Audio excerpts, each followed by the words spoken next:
The logistics of the gray zone begins with the total dismantling of the civilian hallucination that borders are solid walls, when in reality they are merely selective filters designed to trap the stupid and the poor while allowing the sophisticated and the wealthy to pass through like neutrinos through lead. You must understand that the global supply chain is not a single unified system, but a tiered hierarchy of friction where the white market participants pay the maximum tax in both money and data for the privilege of safety, subjecting every packet and container to the panopticon of customs declarations, end-user certificates, and biometric surveillance, thereby creating a permanent digital paper trail that can be used to retroactively destroy them if the political winds shift. Gray zone logistics is the counter-protocol to this surveillance state, operating on the principle of plausible deniability and jurisdictional arbitrage, where you exploit the inconsistencies between two legal systems to move value from a place where it is abundant and unregulated to a place where it is scarce and restricted without ever technically breaking a law that can be enforced. This requires you to view the world not as a map of nations, but as a heat map of regulatory friction, identifying the nodes where the state apparatus is weak, corrupt, or simply overwhelmed by volume, and routing your assets through these pressure valves rather than trying to push them through the reinforced gates of the fortress. The gray courier does not sneak through the fence at night. He walks through the front door at noon wearing a suit, carrying documents that are technically correct but contextually misleading, relying on the boredom factor of the bureaucrat who is paid too little to investigate the nuance of a dual-use component or a misclassified asset. You must master the art of categorical camouflage, which is the practice of labeling high-value restricted goods as low-value unrestricted commodities, not by lying, but by altering the context of the object so that it fits a different tariff code. A cryptographic mining rig becomes a server heating unit, a tactical drone becomes agricultural survey equipment, and a weapon of information warfare becomes an educational tablet. This is not smuggling. This is semantic re-engineering. The supply chain must be decentralized into a mesh network of cutouts and drop points so that no single node knows the origin or the destination of the package, only the immediate next step in the relay, ensuring that if one node is compromised, the infection cannot travel up the chain to the architect. You act as a packet switcher in a physical internet, breaking large shipments down into micro-logistics, thousands of small, inconspicuous parcels that fly under the radar of automated flagging systems. Because while customs can seize a container, they cannot seize a swarm of 10,000 envelopes moving through the postal system of 3 different continents simultaneously. The gray zone is also temporal. It exploits the time lag between the enactment of a restriction and the update of the enforcement software, moving massive volume in the 0-day window before the system patches the loophole. You must build redundant bridges into your infrastructure, maintaining dormant channels that are never used until the primary channel is burned, ensuring that your flow of resources is anti-fragile, meaning that when the system attacks your supply line, you do not stop, you simply reroute to a path that is even harder to track. The ultimate goal of gray zone logistics is the teleportation of value, where the asset effectively disappears from the visible spectrum at point A and reappears at point B without leaving a continuous trail of metadata that forensic accountants can reconstruct. You are not moving goods, you are moving crystallized energy through a hostile medium. The friction of the border is the heat of the entry. If you come in too fast or too direct, you burn up.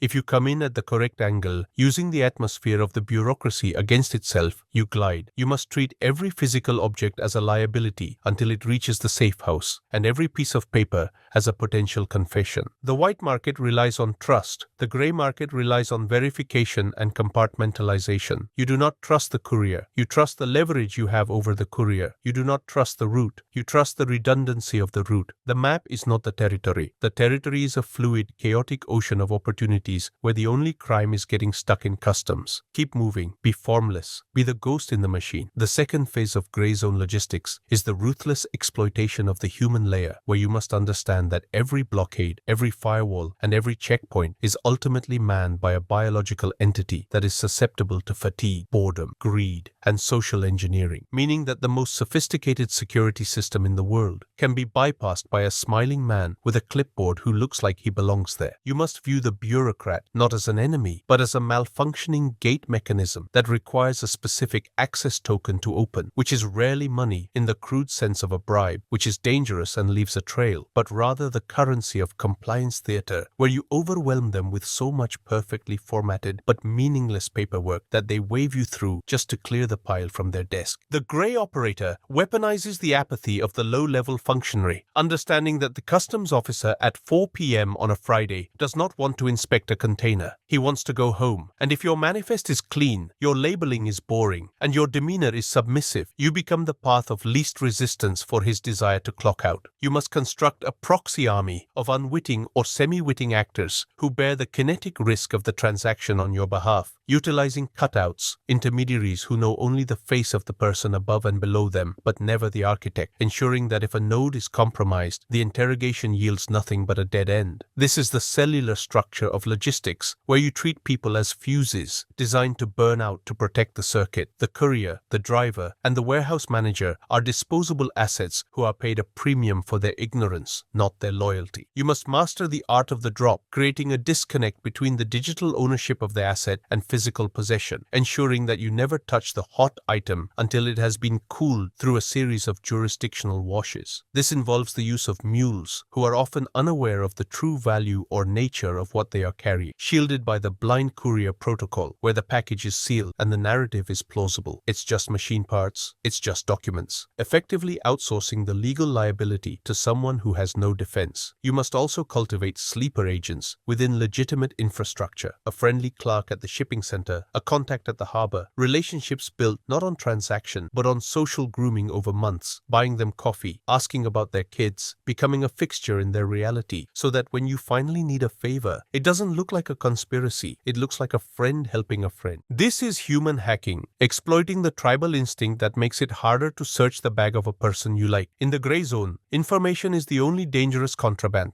You must practice radical compartmentalization, where the left hand does not know what the right hand is holding, and even you, the architect, maintain a plausible deniability buffer, giving orders through encrypted channels or euphemisms that would not stand up in court. You are not a smuggler, you are a logistics consultant, connecting a buyer and a seller who happen to be in difficult jurisdictions. You manipulate the trust metrics of the system. High-trust societies are easier to exploit because they assume compliance, whereas low-trust societies require bribery as a standard operating procedure, or toll, which you must budget for as a cost of goods sold. You never display anxiety. The frequency of guilt triggers the predator instinct in the gatekeeper. You must project the aura of banality, becoming so boring, so standard, so utterly forgettable that the security apparatus's eyes slide right off you. You are the man in the gray suit, the generic van, the standard shipping box. You hide in the noise. You exploit the human desire to avoid conflict. You leverage the fact that no requires energy, while yes requires none. You make yes the easiest option for everyone in the chain. You do not break the lock, you become the key. The final operational phase of gray zone logistics is the terminal landing and the protocol of alchemical transmutation, where the asset must be successfully extracted from the shadow supply chain and reintegrated into the visible white market economy without triggering the immunological response of the state surveillance apparatus, which is most vigilant at the point of re-entry. You must understand that the last mile is the kill zone, because this is where the abstract trajectory of the shipment collides with the concrete reality of a physical address and a specific recipient, creating a permanent data point that forensic accountants can use to triangulate the entire network, so you never receive the asset directly at the center of your empire. Instead, you utilize a dead drop architecture or a cutout receiver who acts as a biological heat shield to absorb the radioactive attention of the delivery. The asset must undergo origin stripping, a rigorous sanitization process where every barcode, shipping label, metadata tag, and manufacturer serial number that could link the object back to its gray source is physically obliterated and replaced with domestic documentation that hallucinates a benign history of local acquisition. This is logistical laundering, where a shipment of restricted high-performance chips imported through a back channel is stripped of its foreign packaging and mixed with a legitimate inventory of broken e-waste, allowing you to generate a repair invoice that legally justifies the existence of the hardware as salvage parts rather than smuggled goods. You must master the paperwork shield, constructing a fortress of boring, perfectly filed, and technically accurate bureaucratic noise. Receipts from defunct companies, invoices for services rendered, bills of sale from cash auctions. That creates a chain of custody that looks impenetrable to a casual